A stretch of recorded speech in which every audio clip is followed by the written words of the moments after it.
Imagine you're late, again. You wake up at 8:37 a.m., your phone is stuck to your face like a barnacle, and your breakfast is whatever crumbs fell into your hoodie last night while you binge watch Netflix like it was your life's work. You scroll, you snooze, you tell yourself you'll start tomorrow. But here's the thing, you said that yesterday, and the day before, and guess what? Nobody's coming to save you. Not your boss, not your friends, not the motivational memes you double tap at 2 a.m. You're the one holding the gun to your own potential and pulling the trigger every single morning. Harsh? Yeah. True? Absolutely. Today, we're diving into The 5 a.m. Club by Robin Sharma, a book that isn't here to coddle you. Sharma isn't some Instagram life coach who thinks hustle is wearing expensive headphones and sipping iced lattes while staring at a laptop. He's a leadership expert who spent decades coaching billionaires, CEOs, athletes, and yes, people who actually move the needle in the world. His message: if you want to build a life worth living, stop sleeping through the part of the day when winners are making themselves unstoppable. Sharma's core idea is deceptively simple. Wake up at 5 a.m., own your morning, and you'll elevate your life. Sounds easy, right? That's the trap. You think it's about an alarm clock. It's not. It's about discipline, self-respect, the ability to do the thing you said you'd do long after the mood you made the promise in has evaporated. Now, before we go further, here's the fair use disclaimer. This video is for educational purposes only and falls under the Fair Use Act. We're breaking down Sharma's ideas, adding fresh insight, commentary, and a few verbal punches to the face to wake you up, literally and metaphorically. This is not a replacement for reading the book. In fact, if you've got a spine and even a sliver of ambition, you'll grab the actual book after this. I'm going to break down the key ideas, pull out the gold nuggets, and I'm also going to call out the lazy, excuse-making parts of you that have been holding you back. You're not going to like all of this. Good. That means it's working. Welcome to Mindful Reads Hub. Let's get started. The call to greatness, the moment that changes everything. It always starts the same way. Not with a lightning bolt, but with a slow leak. The life you thought you'd built, the "I've got it all under control" image you've been curating for years, starts coming apart at the seams. One day, you're a celebrated leader, the world pats you on the back, and you post those smug LinkedIn updates like you're the CEO of Earth. The next, you're Googling how to disappear without anyone noticing and staring at a bottle of pills like it's the only door out. And the sickest part, you think you're the only one who feels this way. You're not. The graveyard is full of people who thought they could push through one more meeting, one more betrayal, one more night of pretending everything was fine. That's where our so-called hero finds herself, blindsided, humiliated, and ready to pull the plug. A year ago, she was untouchable, a tech entrepreneur worshipped for her brilliance. Now, a coup from inside her own company strips her of everything she bled for. And before you shake your head in pity, ask yourself, how many of your own dreams are hanging by a thread because you've been playing defense in your own life? How many mornings have you snoozed through instead of fighting for the one thing that actually matters, your control over yourself? Here's the first truth nobody likes to admit. You will never fall into greatness. No, you don't get there by accident. You get there by walking straight into the fire, even when it's 5 a.m. and nobody's watching. The spellbinder, this aging, sharp as a razor speaker who's seen more broken dreams than you've had cups of coffee, doesn't sugarcoat it. He looks a room full of tired, distracted, screen-addicted human beings dead in the eye and tells them exactly why they're still stuck. Your excuses are seducers, your fears are liars, and your doubts are thieves. But go ahead, keep scrolling Instagram like the answer to your problems is going to be in someone else's 10 tips for productivity carousel. You want change? Then stop whining about how hard it is. Hard is the point. Michelangelo didn't become Michelangelo by drawing between meetings. Rosa Parks didn't politely wait for a better day to take her stand. Stephen King didn't stop writing because his first manuscript got trashed. Every story of mastery looks boring up close. Years of practice, endless repetition, patience that feels like punishment. The second truth? Comfort is the silent killer. It makes you fragile. It convinces you that avoiding discomfort is winning, when it's actually the thing burying you alive in mediocrity. And don't sit there nodding like this doesn't apply to you. Look at your mornings. If they start with chaos, screens, and the mental equivalent of junk food, then you're setting yourself up to play small for the next 16 hours. The people who actually change the world don't roll out of bed at 8:30 and ease into the day. They seize the front end of it like it's a hostage situation, because it is. Here's what this moment, the moment when everything falls apart, really is. An invitation, not a gentle one, not self-care in the buy yourself something pretty sense. It's a sledgehammer through the wall of your current identity. It's the universe telling you to stop dragging your potential through the mud and step into the fight you've been avoiding. And yeah, the first step feels like dying, because it is. The death of the version of you that settles, that compromises, that hits snooze. Greatness starts when you admit two things. 1, no one's coming to rescue you. And 2, you already have everything you need to rescue yourself, but you've buried it under distraction, comfort, and self-pity. You don't need a miracle, you need a morning, and you need the guts to own it before anyone else touches it. Key takeaway. You are one decision away from a completely different life, but that decision won't come wrapped in comfort. It's going to look like pain, discipline, and an early alarm clock. Favorite quote, your excuses are seducers, your fears are liars, and your doubts are thieves. The stranger in the shadows, wisdom comes in the most unlikely form. You never really know who's going to change your life. Sometimes it's a polished CEO in a crisp suit. Other times, it's the guy who looks like he just crawled out of a cardboard box behind a gas station. That's the thing about wisdom. It doesn't show up in LinkedIn-approved packaging. And if you're the type who judges the message by the outfit of the messenger, you're probably already missing out on most of the breakthroughs that could have saved you years. Here, our burned-out entrepreneur, the one dangling at the edge of giving up, and a struggling artist with more talent than discipline cross paths with exactly that kind of messenger. On paper, he's a homeless man. In reality, he's a walking contradiction, grimy clothes, tangled hair, and a watch worth more than most people's cars. He doesn't ask for permission to speak. He just steps into their space and starts unpacking a worldview that would make most boardrooms squirm. This isn't the kind of small talk you get over overpriced coffee. He talks about quality like it's oxygen, about only surrounding yourself with people and environments that force you to level up or get left behind, about how most people drown in mediocrity because they're terrified of cutting off the dead weight, whether that's a toxic friend, a comfortable job, or their own lazy habits. And it's not said like a Hallmark card. It's blunt, it's uncomfortable, and that's exactly why it sticks. Because let's be real, mediocrity isn't an accident. It's a choice you make 1,000 tiny times a day. It's choosing comfort over progress, scrolling instead of studying, hanging out with people who laugh at your ambition because it makes them feel better about their own lack of it. It's telling yourself you'll start tomorrow until the calendar runs out of tomorrows. This stranger calls it out for what it is. Slow motion self-burial. And you either get offended or you wake up. The beauty of his message is in its hypocrisy. He's not selling a perfect life from a perfect life. He's been wrecked, knocked down, humiliated, which is exactly why he can speak from a place most motivational voices can't. He's been through the fire without pretending it smells like roses. He's proof that your past doesn't have to be your prison unless you keep choosing to redecorate the cell. What he's pushing isn't some abstract idea of follow your passion. It's tactical. Surround yourself with the best in art, in conversation, in physical space, because your environment is shaping you whether you like it or not. Let go of the people who can't grow with you, because their comfort zone will suffocate you if you let it. And maybe the harshest truth? If your life is overcrowded with distractions, it's because you're avoiding the discomfort of facing yourself. There's a moment in their exchange that slices straight to the bone. The entrepreneur admits she's addicted to technology, drowning in messages and notifications until she can barely think. The stranger doesn't pat her on the back and tell her it's okay. He tells her her phone is costing her her fortune. And before you roll your eyes, think about the last week. How much time did you invest into your goals compared to how much you invested in your feed? Be honest.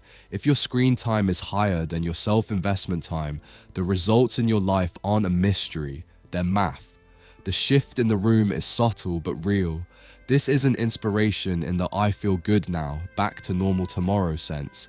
It's a rewiring. The artist starts remembering lines from the seminar they just attended. The entrepreneur starts jotting notes like her life depends on it, because it might. And the stranger? He drops one last grenade before moving on. The difference between people who dream and people who achieve is that achievers don't just want the result, they build the habits that make the result inevitable. And the first habit? Own your morning before the world owns you. Key takeaway. The messenger you need most might not look like the one you expect, but the truth is the same. Your environment, your circle, and your habits are either compounding your greatness or cementing your mediocrity. Favorite quote, own your morning, elevate your life. The descent into mastery, breaking the chains of ordinary life. It's funny how people say they want to change, but the second the process looks weird, uncomfortable, or inconvenient, they're out. They want transformation the way they want a beach body, without sweating for it. That's the fork in the road our little crew hits here. The stranger, the one they thought was just some washed up vagrant with a gift for making them uncomfortable, extends an invitation, not to a networking event, not to a vision board workshop, but to a completely different way of living, an actual apprenticeship in mastery. And the first rule?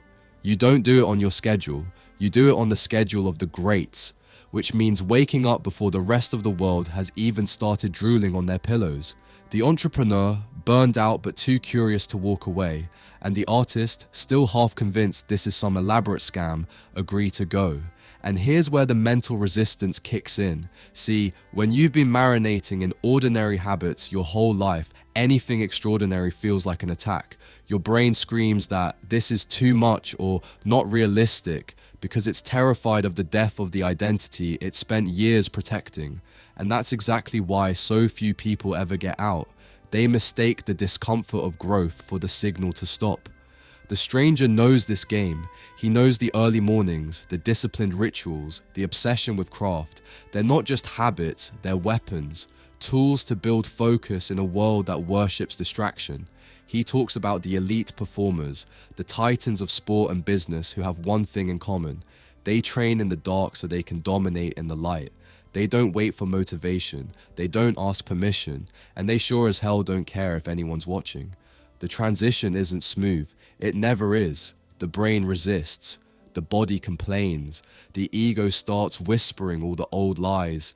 This is too extreme. You can be successful without doing this. You deserve to rest. But let's be honest, you've been resting your way into mediocrity for years, and deep down, you know it. The stranger frames it brutally simple. Mornings are leverage. When you control them, you set the tone for the day.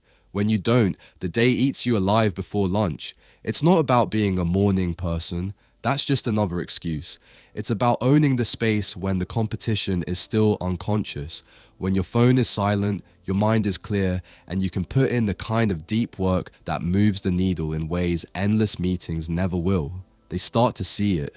The entrepreneur feels the pull, a way to reclaim her focus from the chaos. The artist feels the challenge, a shot to finally stop sabotaging his own potential. And maybe that's the point here.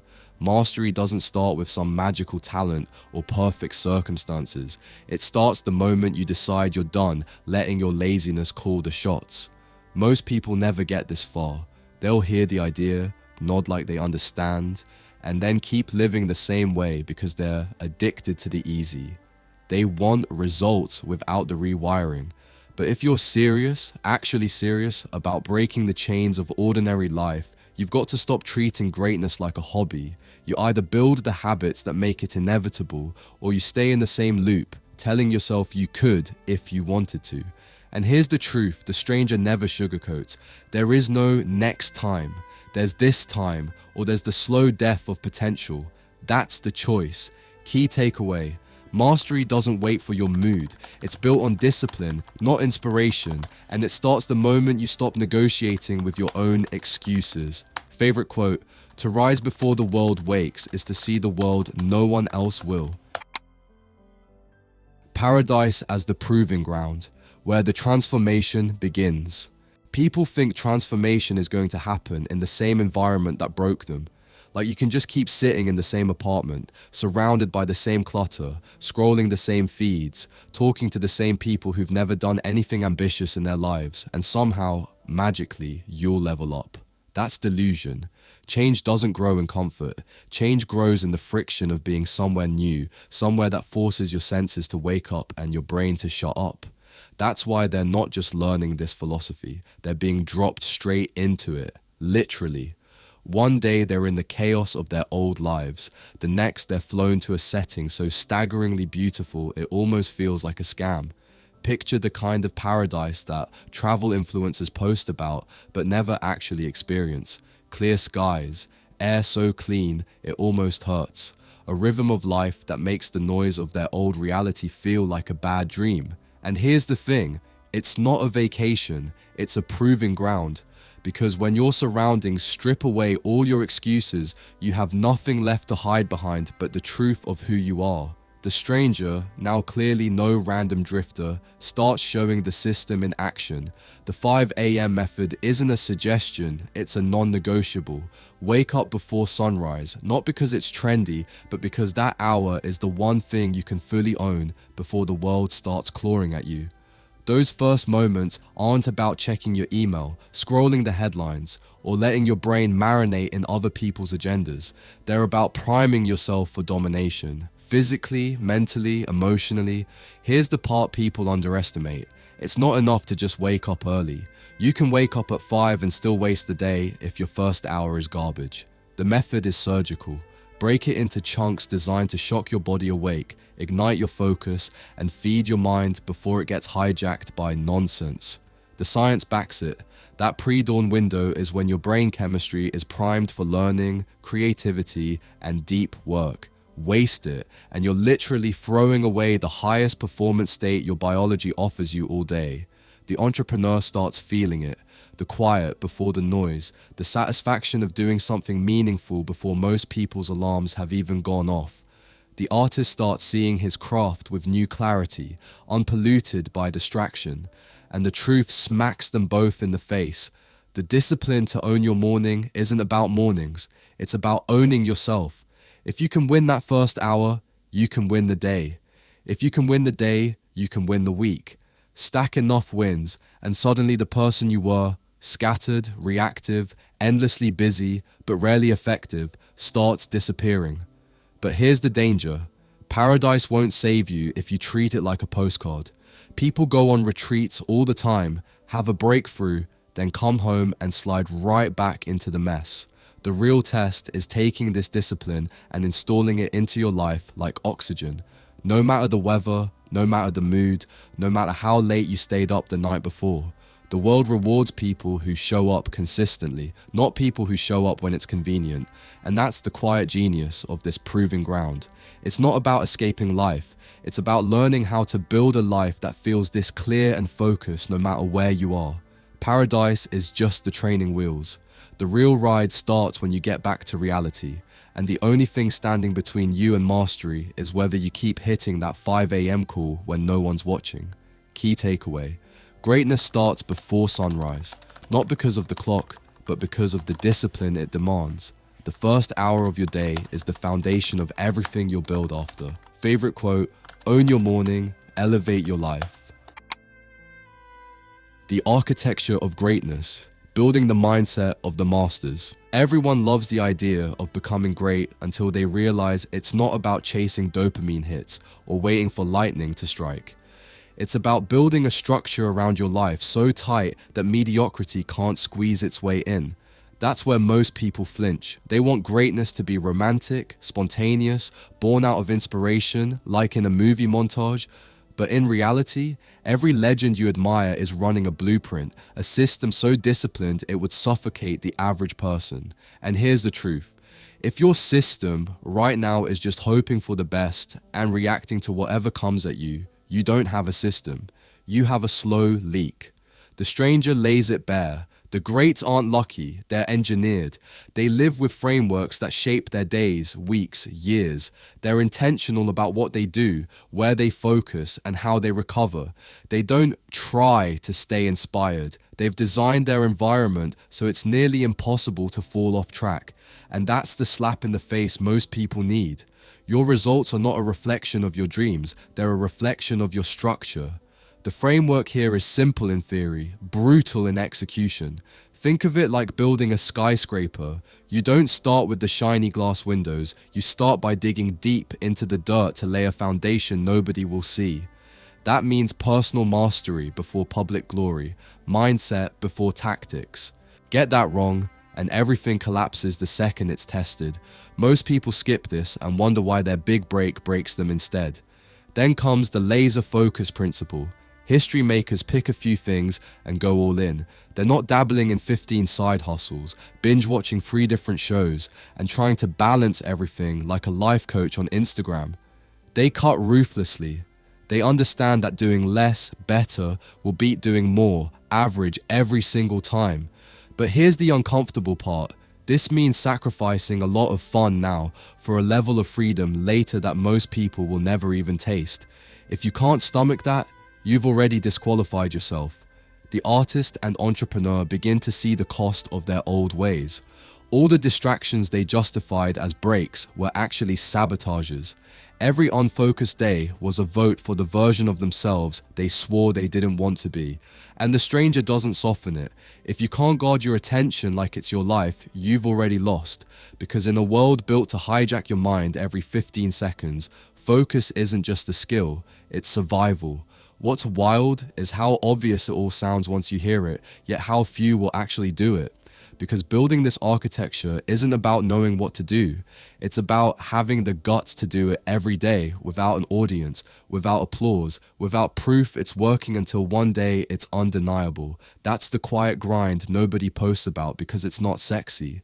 But it's the only reason the overnight successes you see actually exist. And if you're sitting there thinking, well, I'm just not a disciplined person, congratulations, you've just found the first brick in your wall. Discipline isn't a personality trait, it's a muscle, and like any muscle, it grows when you use it and dies when you don't. The blueprint doesn't care about your excuses, it's neutral. You either build with it or you don't. Key takeaway, greatness isn't an accident, it's the outcome of a deliberately engineered life. Without a clear framework and ruthless focus, talent and ambition collapse under pressure. Favorite quote, every legend lives by design, and you're holding the blueprint. Installing the unbreakable, how habits forge destiny. Most people treat habits like a New Year's resolution, a burst of enthusiasm followed by a slow, quiet death. They'll go hard for a week, maybe 2, then let it rot the second it gets uncomfortable. And here's the thing nobody wants to hear. You don't actually fail at habits, you just prove to yourself that you never wanted them badly enough to suffer for them. Because that's what installing real habits feels like. It's not a spa treatment, it's demolition and reconstruction. The truth?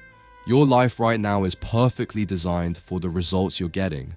That means if you hate your results, you have to burn down the architecture and start over. You can't just add a good habit on top of a garbage foundation. You have to rewire yourself, not like a quick app update, but like ripping out the old electrical system in a building and replacing every single wire. That's what this process is about. The stranger lays out the ugly reality. Habit change follows a law. You don't get to skip the phases. At first, it's pure destruction, breaking patterns that feel like they're part of your identity. That's why most people bail. They think discomfort is a sign they're doing something wrong when it's actually proof they're doing it right. Then comes the messy middle, the part where you're too far from the start to turn back, but too far from mastery to feel any payoff. This is where almost everyone quits, because it's the part where no one is cheering for you, where the only reward is knowing you didn't fold. And finally, the lock-in, the stage where the habit isn't something you do, it's something you are. That's when it's unbreakable. But let's not romanticize it. The lock-in doesn't mean you're done. It means the habit is now a wall, and walls still crumble if you stop maintaining them. The moment you start letting exceptions slide, you're not taking a break. You're drilling holes in the very structure that was keeping your life together. And here's the part that's going to sting. If you can't keep a promise to yourself, nothing else you build will last. Not your business, not your health, not your relationships. If your word doesn't mean anything to you, why should it mean anything to anyone else? The stranger hammers this point like a judge handing down a sentence. Your habits are the invisible architecture of your fate. You can argue, justify, or pretend that life got in the way, but deep down, you know the truth. You either do the work every day, or you're building a future that's worse than your present. This isn't about becoming a robot. It's about freeing yourself from the exhausting decision fatigue that's killing your potential. Every time you skip a habit, you reopen the debate with yourself. Do I work out today? Do I write today? Do I wake up early today? When the habit is installed, there's no debate. You just do it. That's not restriction, that's liberation. Because every ounce of energy you used to waste negotiating with yourself can now be spent on actually doing something that moves your life forward. People want the glory of discipline without the grind of building it. They'll spend hours watching motivational videos, but won't spend 20 minutes actually practicing the discipline they claim to want. That's why so few ever cross the bridge to the unbreakable stage. The bridge is built from the bricks of showing up, every day, without fail, long after it stops being fun and long after anyone is watching. Key takeaway: you don't rise to the level of your goals, you fall to the strength of your habits. Build habits strong enough to survive your worst days, and your best days will take care of themselves. Favorite quote: your habits are the hidden architecture of your fate. The Morning Master Plan, unlocking the 20-20-20 formula.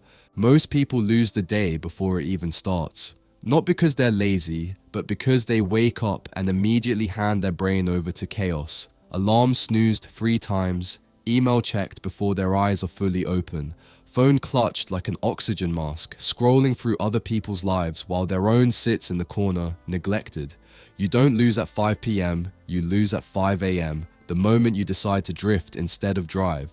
The Stranger's 20-20-20 formula is not a cute little morning routine, it's a weapon.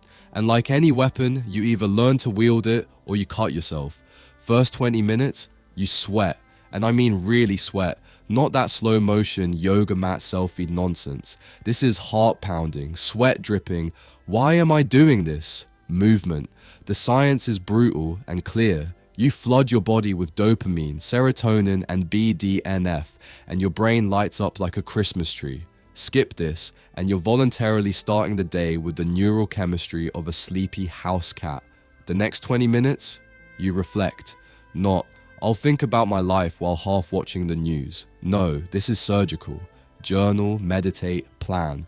Whatever forces you to look your own existence in the eye and ask, am I moving towards something that matters, or am I just killing time until I die? Most people avoid this part because it's uncomfortable to face your own mediocrity, and that's exactly why it's essential. The final 20? You grow. Learn something new, read, listen to a podcast, study, feed your brain like your future depends on it, because it does. The people who win aren't smarter, they're just in the habit of feeding their minds while everyone else is feeding their stomachs and checking notifications. But here's the punch in the gut. The formula doesn't matter if you don't protect the hours that come before it. That's why sleep mastery is the other half of this. You can't wake up at 5 a.m. like a lion if you go to bed at midnight like an idiot. The body keeps score. Burn your sleep and you burn your focus, your patience, your creativity, and your health. And no, you're not the special snowflake who only needs 4 hours. That's not genetic, that's denial. The top performers in every field guard their sleep like it's the crown jewels because they know one truth. Tired brains make stupid choices. People complain that the 5 a.m. routine doesn't work for them, but they try it like a tourist visits a new city. Show up late, take a couple of pictures, leave when it gets uncomfortable. The transformation isn't in the novelty, it's in the repetition. Do this for a week and you'll feel good. Do it for a month and you'll see changes. Do it for a year and people will start asking what you've done to yourself because you don't even look like the same human anymore. This is where the book stops feeling like a set of tips and starts feeling like an ultimatum. Either you design your morning to serve your future, or you let your morning design you into a version of yourself you'll eventually despise. It's that simple and that brutal. Key takeaway: your morning is the foundation of your empire or the first swing of the wrecking ball. Own it or lose everything that depends on it. Favorite quote: your morning either builds your empire or buries your dreams. The Genius Playbook, the tactics behind a lifetime of excellence. There's a reason most people never break out of the good enough category. They treat excellence like it's a lottery win instead of a discipline. They think genius is some random blessing from the heavens when, in reality, it's a grind so unsexy most people wouldn't last a week. The truth? The people you think were born with it were actually just stubborn enough to keep showing up long after the thrill wore off. That's the core of the playbook here. Brilliance is built, not gifted, and the construction site is your daily life. The book rips the myth wide open with 10 very deliberate tactics. Not fluffy, you can do it, Instagram quotes, but actual moves. The kind of habits that look boring in the short term, but stack into something monstrous over years. Things like deliberately scheduling solitude so your brain can think instead of constantly reacting. Or working in cycles, pushing yourself into deep, focused bursts, and then actually resting like a pro instead of fake resting by doom scrolling on your phone. You can't sprint forever, but you also can't wander your way to greatness. It's this deliberate oscillation between performance and recovery that keeps you in the game for decades instead of burning you out in 2 years. And here's the uncomfortable part. You already know 80% of this. The problem isn't ignorance, it's arrogance. You think you're applying these ideas, but you're doing them half-heartedly. You read, but it's audiobooks at double speed while you fold laundry. You rest, but it's Netflix until your eyes glaze over. You work deeply, but Slack is still open in another tab. Don't kid yourself. Elite performance isn't about knowing what to do, it's about cutting the crap and actually doing it. One of the most gut-punching truths here is how the book forces you to think about your environment. You can be as disciplined as a monk, but if you live in constant noise, endless distraction, and are surrounded by people who normalize mediocrity, you're fighting uphill with ankle weights. The masters don't just discipline themselves. They design their surroundings so winning becomes the path of least resistance. That means cutting toxic inputs, even if they come from people you've known for years. It means creating friction for your bad habits and removing friction from your good ones. It's harsh, but so is wasting your life. The second half of the strategy dives into those twin cycles of performance. High exertion phases where you pour everything into a goal, followed by intentional recovery, where you're not just lazy, but actively restoring your capacity.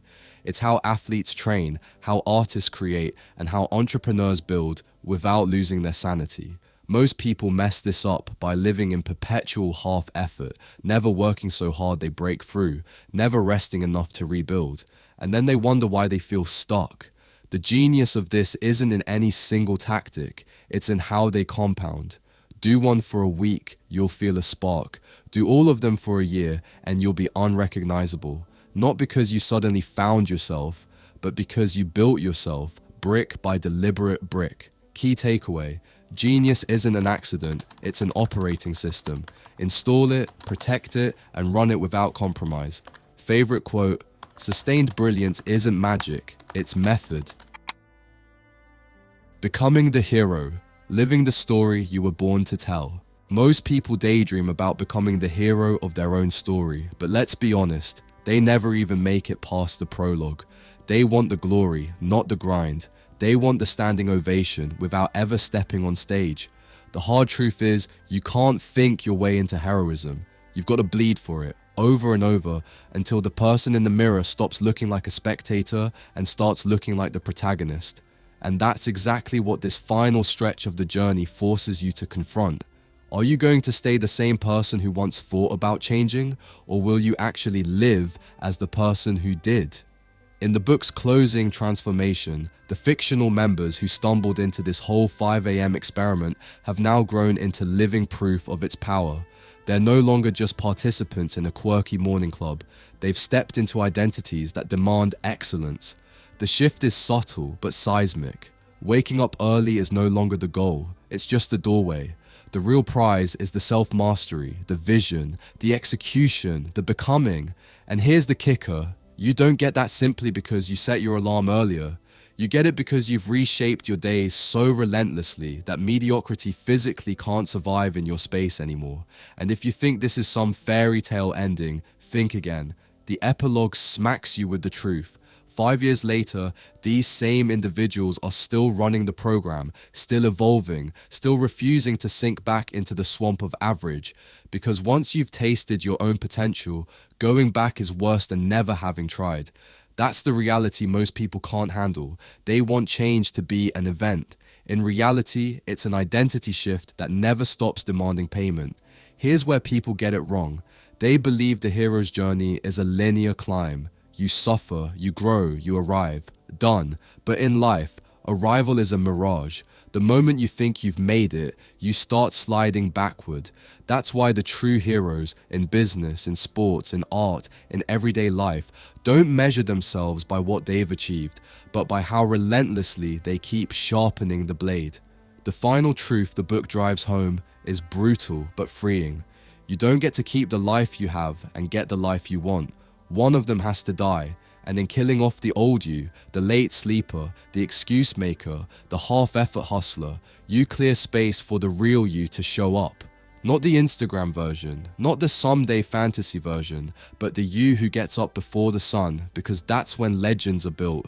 And if you're waiting for permission, this is it. Not from me, not from the book, but from yourself. Heroes aren't chosen, they're forged. The process will strip you down to nothing, and if you have the courage to keep going, it will build you back into something the old you wouldn't even recognize. Key takeaway: the end of the journey isn't achievement, it's identity. You're not done when you hit your goal. You're done when living at that level becomes non-negotiable.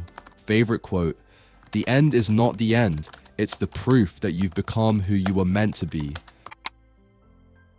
Conclusion. So here we are, the end of the road, or at least the end of the pages, because if you've been paying attention, you already know.